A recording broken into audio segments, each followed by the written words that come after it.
La piazza è sempre stato il centro nevralgico della vita cittadina, il cuore pulsante ed energico della città, sia dal punto di vista politico, dal punto di vista civile, quindi, ma anche dal punto di vista ovviamente religioso, perché è qui che si trova il Duomo e quindi è qui che la comunità poteva raccogliersi e pregare il proprio vescovo, San Gimignano. Piazza Grande è da sempre il cuore pulsante della città, splendidamente incorniciata dal Duomo, dalla torre ghirlandina e dal porticato del Palazzo Comunale, simboli storici della comunità. Qui ha regnato per secoli il potere spirituale e temporale. Dai gradini della magnifica Porta Regia o dall'alto della ringhiera del Palazzo Comunale si sono dettate le regole e i valori della vita sociale. La piazza era il luogo dove si amministrava la giustizia. Vi avvenivano le esecuzioni capitali ed erano inflitte le pene ai colpevoli.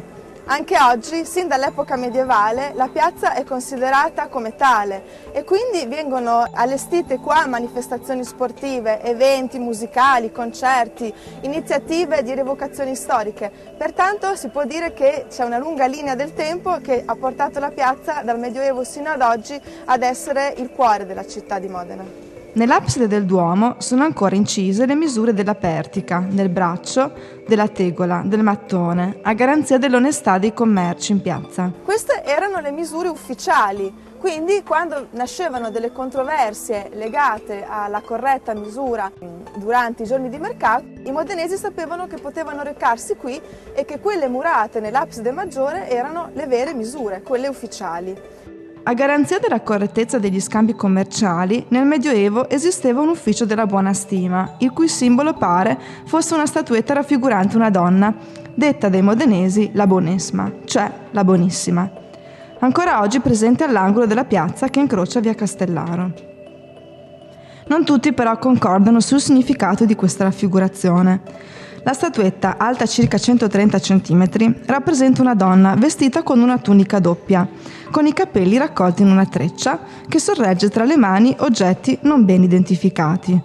Per chi considera la Bonissima il simbolo dell'ufficio della buona stima, pare sorregga nella mano sinistra una bilancia, emblema appunto della giustizia.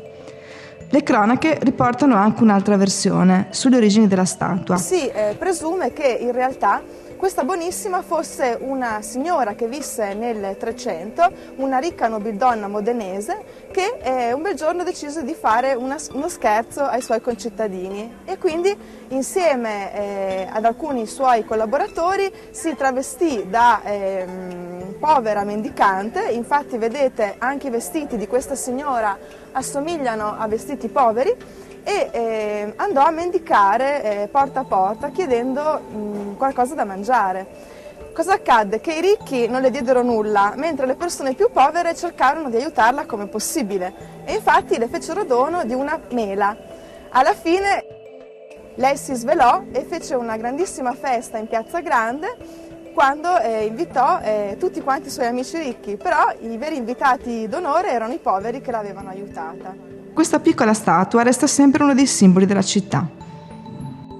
Questo enorme masso di marmo veronese è qui da sempre, probabilmente resto della costruzione del Duomo di Modena.